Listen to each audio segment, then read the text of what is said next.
تیسری عظیم جنگ تلی کھڑی ہے.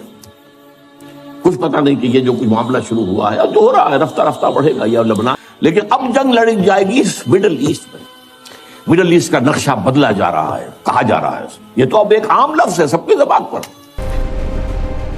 کیا آپ نے کبھی سوچا ہے کہ دنیا کی بڑی جنگیں ہمیشہ اچانک نہیں ہوتی، بلکہ ان سے پہلے ایک خاموش صلح ہوتی ہے؟ ایسی صلح جو حقیقت میں جنگ کی تیاری ہوتی ہے. اور آج امریکہ اور ایران کے درمیان ہونے والی حالیہ جنگ بندی کیا واقعی امن ہے یا کچھ بہت بڑا آنے والا ہے؟ تاریخ ہمیں ایک عجیب سلسلہ دکھاتی ہے.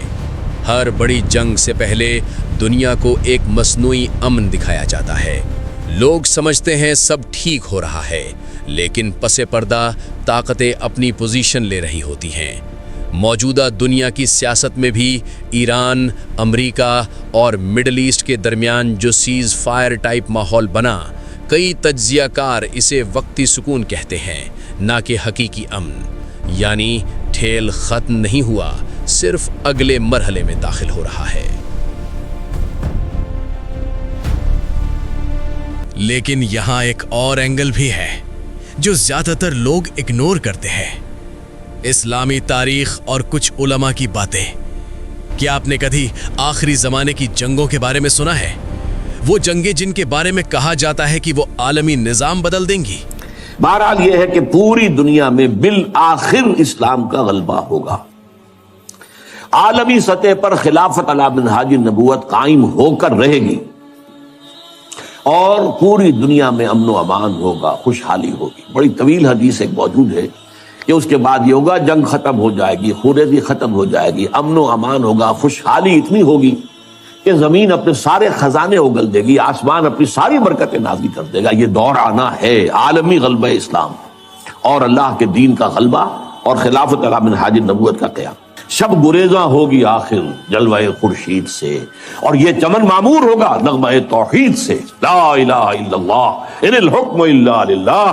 یہ پورے اس روئے ارضی کے اوپر ہو کر رہے گا.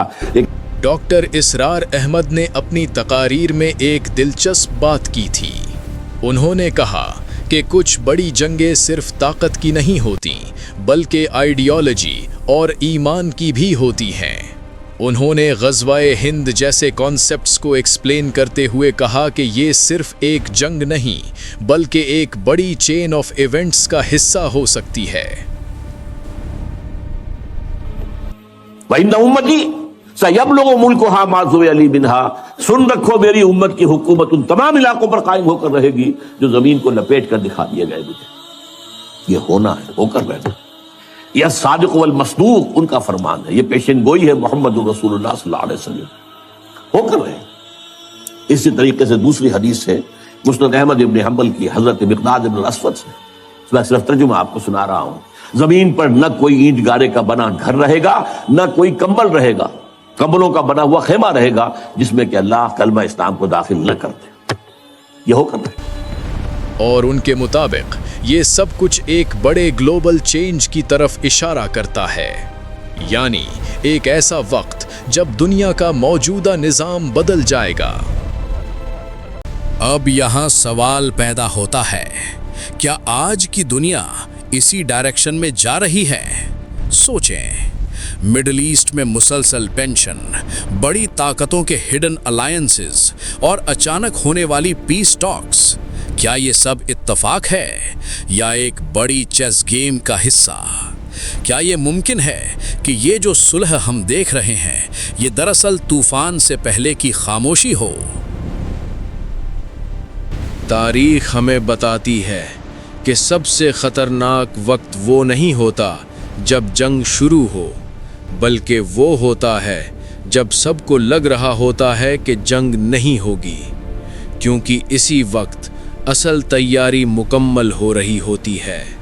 اور اگر واقعی دنیا ایک بڑے تنازع کی طرف جا رہی ہے تو شاید ہم اس کے بالکل قریب کھڑے ہیں.